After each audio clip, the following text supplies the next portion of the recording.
Hello नमस्कार। मैं MD Saddam sir, आप सभी बच्चों का हमारे इस YouTube channel MD Saddam sir art class में सभी बच्चों का स्वागत है। आशा करते हैं कि आप सभी बच्चे अच्छे से होंगे और एग्ज़ाम की तैयारी आप लोगों की अच्छी से चल रही होगी। देखिए, इतिहास का, हिस्ट्री का पहला चैप्टर क्लास 10th यूरोप में राष्ट्रवाद, इसका जो भी इम्पोर्टेंट ऑब्जेक्टिव है आप लोग के सामने लेके आया हूँ। देखिए, पहला क्वेश्चन आपसे पूछा जा रहा है कि इटली और जर्मनी वर्तमान में किस महादेश के अंतर्गत आते थे। तो याद रखिएगा, इटली और जर्मनी जो था ये किस महादेश में आता है, तो ये यूरोप महादेश के अंतर्गत आते थे। किस महादेश? तो यूरोप महादेश। देखिए, अगला क्वेश्चन है, फ्रांस में किस शासक वंश की पुनर्स्थापना वियना कांग्रेस के द्वारा किया गया था, है ना। क्वेश्चन है कि फ्रांस में किस शासक वंश की पुनर्स्थापना वियना कांग्रेस के द्वारा किया गया था। तो याद रखिएगा, बुर्बो वंश की स्थापना वियना कांग्रेस द्वारा किया गया था। देखिए, तीसरा क्वेश्चन है, मेजनी का संबंध किस संगठन से था।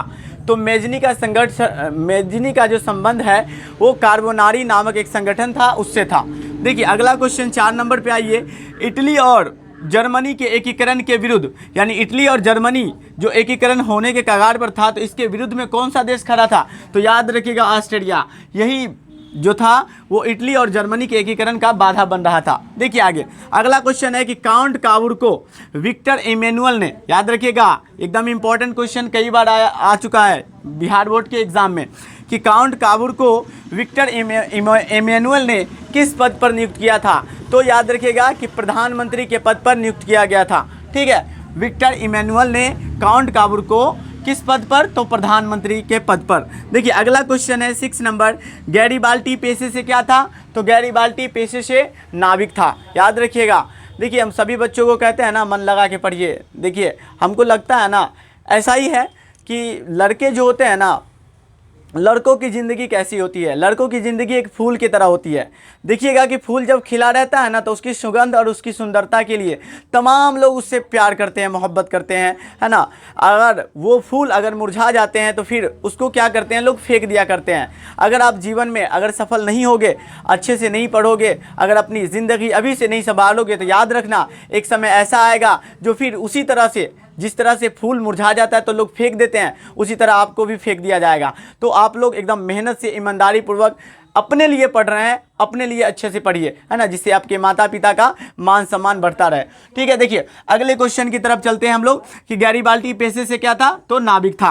देखिए, जर्मन राइन राज्य का निर्माण किसने किया था, तो नेपोलियन बोनापार्ट ने। याद रखिएगा, जर्मन राइन राज्य का निर्माण किसने किया था, नेपोलियन बोनापार्ट ने किया था। अगला क्वेश्चन है, जालवेरिन एक संस्था थी। जालवेरिन एक संस्था बनाई गई थी, वो व्यापारियों की एक संस्था थी, जो व्यापार होते थे, है ना, व्यापार करने वाले, वो व्यापारियों की एक संस्था बनाई गई थी, जिसका नाम रखा गया था जालवेरिन।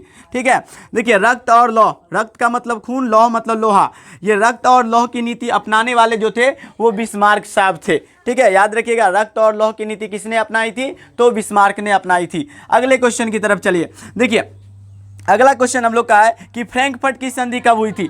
तो याद रखिएगा, फ्रैंकफर्ट की संधि याद रखिएगा, और याद रखिएगा इटली का एकीकरण। फ्रैंकफर्ट की संधि और इटली का एकीकरण 1871 ईस्वी में हुआ था। ठीक है, फ्रैंकफर्ट की संधि और इटली का एकीकरण 1871 ईस्वी में हुआ था। चलिए अगले क्वेश्चन की तरफ चलते हैं हम लोग, कि यूरोप वासियों के लिए किस देश का साहित्य एवं ज्ञान विज्ञान प्रेरणा स्रोत रहा है।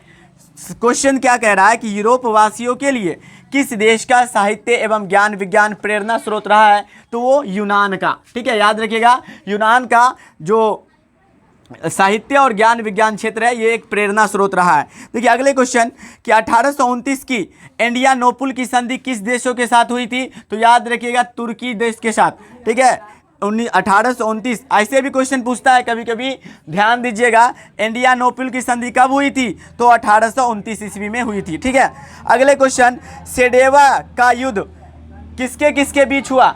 सेडेवा का जो युद्ध हुआ था वो किसके किसके बीच हुआ था, ये भी क्वेश्चन पूछा गया है। ऑस्ट्रिया के साथ और पर्सा के साथ। याद रखिएगा, ऑस्ट्रिया के साथ और पर्सा के साथ सेडेवा का युद्ध हुआ था। अगला क्वेश्चन की तरफ चलिए। अगले क्वेश्चन है, हंगरी की राजधानी कहाँ है। तो हंगरी की राजधानी जो बुडापेस्ट थी। ठीक है, हंगरी की राजधानी याद रखिएगा बुडापेस्ट थी।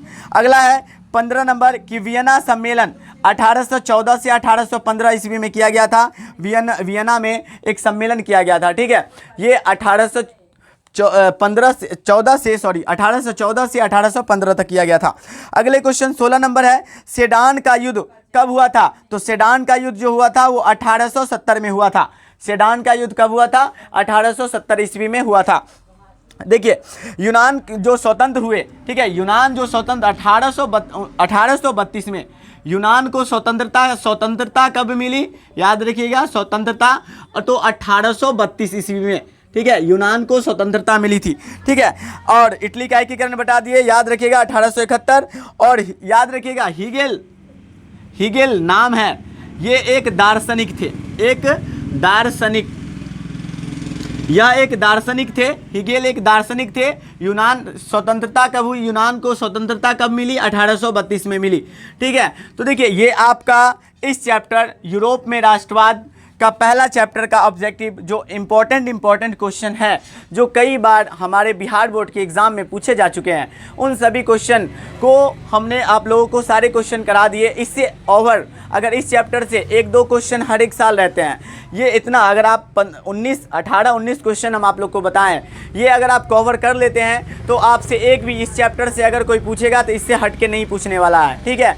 और आप सभी बच्चे अच्छे से मन लगा के ईमानदारी पूर्वक पढ़िए, है ना। किसी से झूठ, देखिए अगर आप कहते हैं ना कि हमको आज टाइम नहीं मिला पढ़ने का, ये सब क्या, ये सब एक बहाना है। अगर इच्छा हो तो वो काम आप कर सकते हैं जो काम आप नहीं भी चाहते हैं। तो याद रखिएगा कि लड़कों का जीवन इतना आसान नहीं होता है।